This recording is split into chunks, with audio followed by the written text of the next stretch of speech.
Alright guys, welcome back. Quick video. So this is an underbody kit.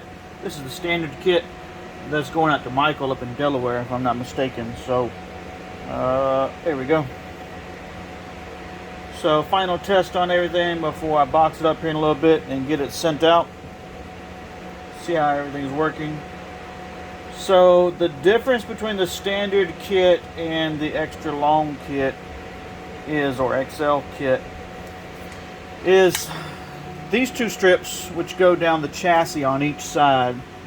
On the standard kit are 48 inches. On the extra long kit they're 60 inches. These two pieces that go under the bumper on the standard kit are 24 inches, and on the extra long kit they are 30 inches. So you get more light out of the longer kit, although both are good kits.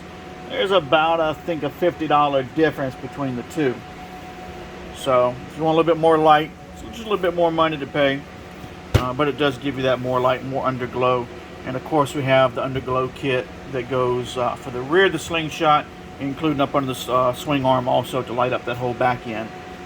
So anyway, one more time. If you guys are looking for a kit, I'll leave a link in the video description below that you can go to the website and look at prices and options. You can always email me if there's something that you want that you don't see, or you want something custom or something specific to you or your project. So thanks for watching, and we'll see you guys in the next video.